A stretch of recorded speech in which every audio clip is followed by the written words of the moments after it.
friends, welcome to my channel and welcome to another important series English language।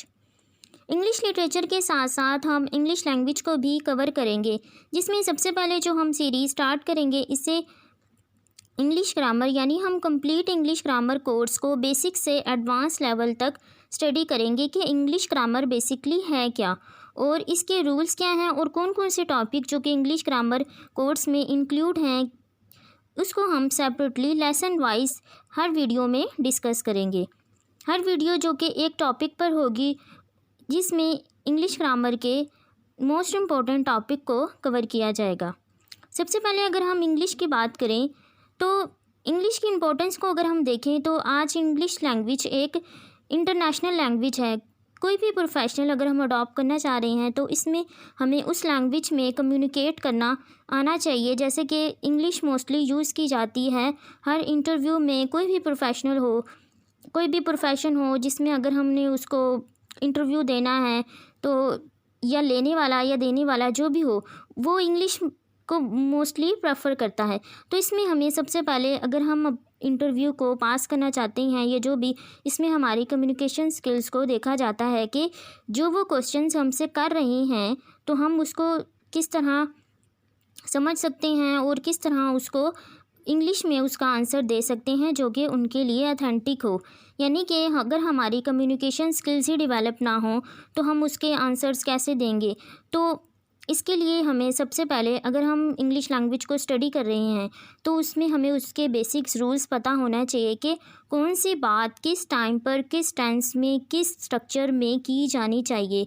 जैसे कि हम जानते हैं उर्दू लैंग्वेज, पंजाबी, सिंधी, पर्शियन जो भी है, जिसमें भी अगर हम उसको सीखते हैं या तो हम देखते हैं कि लैंग्वेज को जस्ट एज अ ऑडिबल के तौर पे लिया जाता है कि उसको सुन के या अपने कुछ वर्ड्स को, सेंटेंसेस को हम याद कर लेते हैं और उसको आगे फर्दर यूज़ कर लेते हैं। लेकिन एक और मेथड जिसको हम स्ट्रक्चरल मेथड कहते हैं, यानी अगर हम उसको स्ट्रक्चर से सीखें कि किस सिचुएशन में कौन सा वर्ड, कौन सा सेंटेंस यानी कौन सी वोकैबलरी हमारी इसके अंदर इंक्लूड होगी और हमें इसको किस लैंग्वेज में कम्युनिकेट करना है, अपने किस स्टाइल में, हमारा एसेंट बहुत ज़्यादा इम्पोर्टेंट रखता है। तो इसके लिए हमें सबसे पहले इंग्लिश ग्रामर को स्टडी करना चाहिए। इसके बाद इंग्लिश लैंग्वेज में और भी टॉपिक्स हैं यानी और भी कोर्सेज़ हैं जिनको हम इन फ्यूचर डिस्कस करेंगे, लेकिन सबसे पहले हम इंग्लिश ग्रामर को डिटेल स्टडी करेंगे। अब हम देखते हैं सबसे पहले कि इंग्लिश ग्रामर है क्या। इसकी डेफिनेशन देखते हैं और ये कि इंग्लिश ग्रामर को स्टडी करने के लिए सबसे पहले जो हमें स्टेप लेना है वो कहाँ से लेना है। इंग्लिश ग्रामर की डेफिनेशन इस तरह दी जाती है, grammar is the set of structure rules governing the composition of clauses, phrases and words in a natural language. यानी कि वर्ड्स, क्लासेस और फ्रेजेस का जो स्ट्रक्चर है, जब इनकी कंपोजिशन की जाती है एक स्ट्रक्चरल वे में तो इस फॉर्म को हम ग्रामर कहते हैं। यानी कि एक होता है लैंग्वेज को पढ़ना और दूसरा अगर हम इसको, एक होती है जस्ट हम उसको सरफेस लेवल पर पढ़ें, लेकिन जब उनको हम लिंग्विस्टिकली पढ़ते हैं यानी उसको लिंग्विस्टिक्स के लेवल से पढ़ें तो इसमें हम उसके स्ट्रक्चर को एनालाइज करते हैं, यानी उसका स्ट्रक्चर क्या है।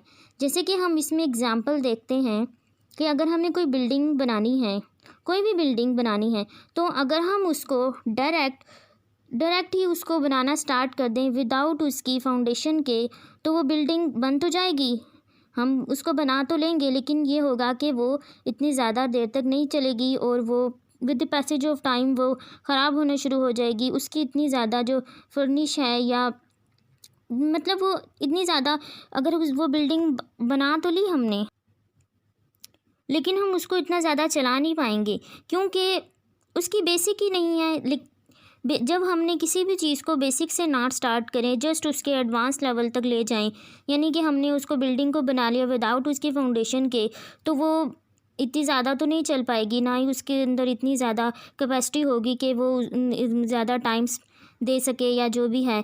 तो इसलिए अगर हम किसी चीज़ को बेसिक से स्टार्ट ना करें, जस्ट उसके एडवांस लेवल तक उसको ले जाएं, तो वो इतनी ज़्यादा ना तो ऑथेंटिक होती है ना ही यूज़फुल होती है। इसी तरह हम लैंग्वेज की बात करें तो जैसे कि हमने लैंग्वेज सीख तो ली, कोई भी ज़ुबान हमने सीख ली, हमने उसको कुछ सुना, वीडियोस में देखा, मूवीज़ में देखा, वर्ड्स थे, सेंटेंसेस, जैसे कि कुछ होता है कि कुछ सेंटेंसेस हमें रटवा दिए जाते हैं कि जी ये सिचुएशन आप ये सेंटेंस याद कर लें, इस सिचुएशन में आप इस सेंटेंस को यूज़ कर लें, ये है तो आप ये वर्ड्स याद कर लें। वो तो हमारा साइड बाय साइड हमारा है कि हमें उसको सीखना चाहिए, लेकिन इसके साथ साथ अगर हम उसके स्ट्रक्चर को सीख लें कि जो चीज़ हमने याद की है या जो सेंटेंस हमने याद किया है या जो टेंस हमने याद किए हैं वो किस तरह किन सिचुएशन में यूज़ करने चाहिए और उनका स्ट्रक्चर क्या होना चाहिए। कोई भी चीज़ अगर बिना स्ट्रक्चर के बनाई जाए यानी उसका स्ट्रक्चर ही ना तैयार किया हो, जस्ट उसको हमने बना दिया, तो वो इतनी ज़्यादा तो नहीं चल सकती। इसी तरह अगर हमने कोई लैंग्वेज सीखनी है तो सबसे पहले अगर हमें उसकी ग्रामर यानी उसका स्ट्रक्चर समझ आ जाए कि इसका स्ट्रक्चर क्या है तो हम उसको बेटर अंडरस्टैंड कर सकते हैं। अब इंग्लिश ग्रामर में हम जो सबसे पहले टॉपिक हमेशा से पढ़ते आए हैं वो है पार्ट्स ऑफ स्पीच, यानी कि हमारी जो स्पीच है जो कि हम, क्योंकि लैंग्वेज जो होती है वो स्पीच से रिलेट करती है, क्योंकि जब हम कोई चीज़ बोलते हैं देन उसके बाद हम उसको लिखते हैं। तो यानी सबसे पहले इंग्लिश ग्रामर में जो टॉपिक आता है इसको हम पार्ट्स ऑफ स्पीच कहते हैं। सबसे पहले हम इसकी डेफिनेशन को देखेंगे और डेफिनेशन के बाद हम ये देखते हैं कि पार्ट्स ऑफ स्पीच किस तरह क्रिएट किए गए और इसका बैकग्राउंड यानी उसकी बैकग्राउंड इंफॉर्मेशन क्या है। सबसे पहले पार्ट्स ऑफ स्पीच की डेफिनेशन देखते हैं। A category to which a word is assigned in accordance with its syntactic functions in English the main parts of speech are. दोबारा डेफिनेशन को देखते हैं। A category to which a word is assigned in accordance with its syntactic functions, यानी कि कोई भी जो parts of speech यानी कैटेगरीज होती हैं वर्ड्स की। अब यहाँ पर आप इसको ये देखें, अगर हम इसको डिवाइड करें यानी वो कह रही हैं कि कैटेगरी ऑफ अ वर्ड्स यानी जो वर्ड्स की कैटेगरी हैं उनको हम असाइन कर देते हैं उनके सिंथेटिक फंक्शंस की वजह से, या जो उनका फंक्शन है किसी भी वर्ड का सिंथेटिक यानी कि उसका सेंटेंस में फंक्शन क्या है, जब हम उनको कैटेगराइज करते हैं। जैसे कि हमने कैटेगरी हर चीज़ की बनाई होती है कि ये हम इस कैटेगरी में चीज़ को रखते हैं, ये इस कैटेगरी में चीज़ आती है, जो भी है। तो अगर हम लैंग्वेज में देखें तो सेंटेंस बनता ही वर्ड से है और वर्ड्स बनते हैं लेटर से। तो जो वर्ड्स को हमने डिफरेंट उसके अंदर हमने उसको कैटेगराइज कर दिया किसकी, जैसे उनके फंक्शन की वजह से, कि लैंग्वेज तो हमें आती है लेकिन उसके साथ साथ हमें उसका फंक्शन भी पता होना चाहिए कि इसका फंक्शन है कि ये यूज़ कहाँ की जाती है। यानी कि जब हम वर्ड्स को उनके सिंथेटिक फंक्शंस के अकॉर्डिंग असाइन कर देते हैं यानी उनकी कैटेगरीज बना देते हैं तो इनको हम पार्ट्स ऑफ स्पीच कहते हैं। और पार्ट्स ऑफ स्पीच कौन से होती हैं? मोस्टली कहा जाता है कि 8 पार्ट्स ऑफ स्पीच होती हैं, लेकिन जो कि हम सबसे ज़्यादा यूज़ करते हैं वो 8 ही हैं। तो नाउन, प्रोनाउन, नंबर 1 पे है noun, then pronoun, adjective, adverb, verb, conjunctions, interjection, preposition, ये सब जो हैं ये पार्ट्स ऑफ स्पीच में आते हैं। सबसे पहले हम नाउन यानी जो नाउन है ये क्या है और ये कैसे, मतलब कौन सी ऐसी चीज़ें हैं जिनको हम नाउन कहते हैं और क्यों कहते हैं। अभी इसका शॉर्ट बैकग्राउंड देखते हैं, देन हम ये देखेंगे कि पार्ट्स ऑफ स्पीच हैं क्या। क्योंकि अगर हम इंग्लिश ग्रामर को बेसिक से स्टार्ट करेंगे तो इसके हम ज़्यादा अच्छे तरीके से अंडरस्टैंड कर सकते हैं।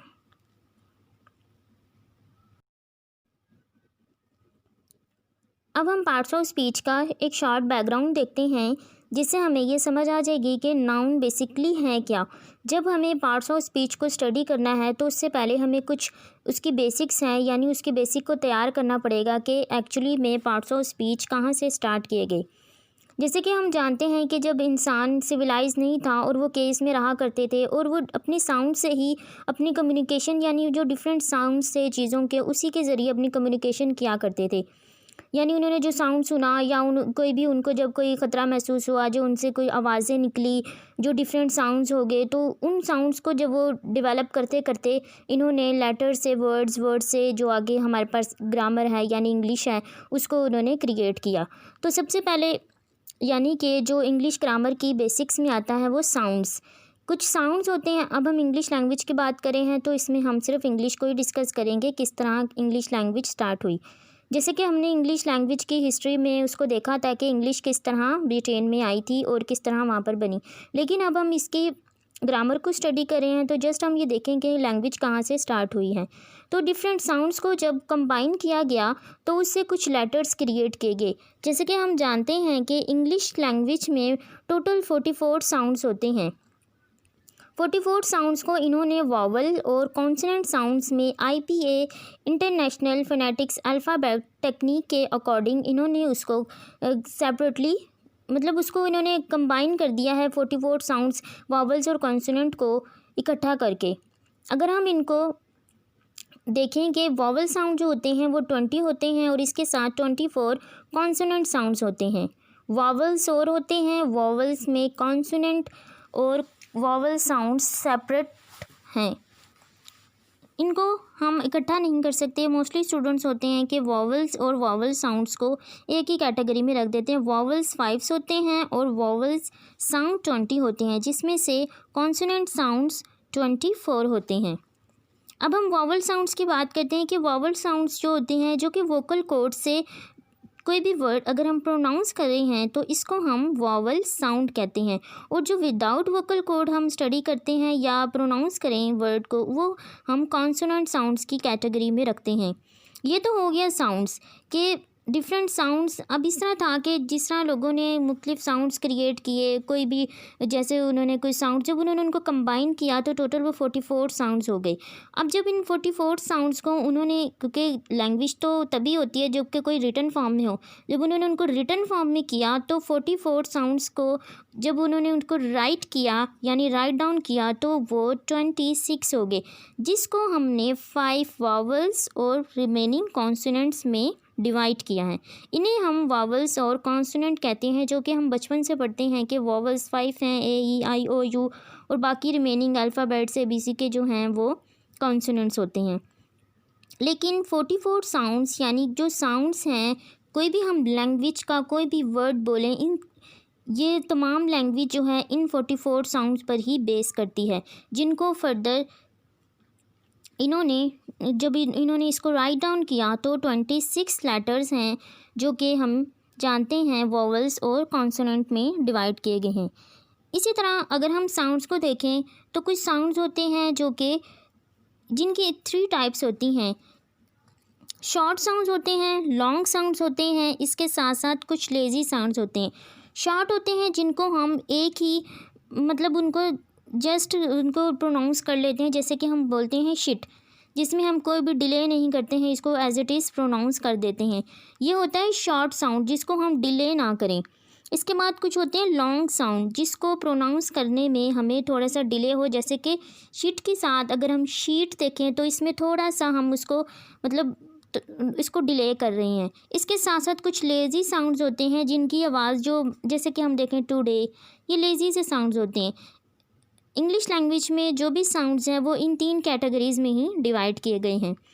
अब अगर हम देखें तो जैसे कि ह्यूमन सिविलाइजेशन की डेवलपमेंट होती रही, वक्त के साथ साथ लोगों ने तरक्की की, तो जब मतलब राइटिंग सिस्टम आया तो इन्होंने इन्हीं साउंड्स को लेटर्स में शिफ्ट कर दिया, यानी information of sound is letter के जो साउंड्स हैं वो इंफॉर्मेशन अगर हम उनको देखें तो इन प्रिंट में जो हमारे पास साउंड्स आए हैं इनको हम लेटर्स कहते हैं, जैसे ABC एक्सेट्रा, ये हैं लेटर्स।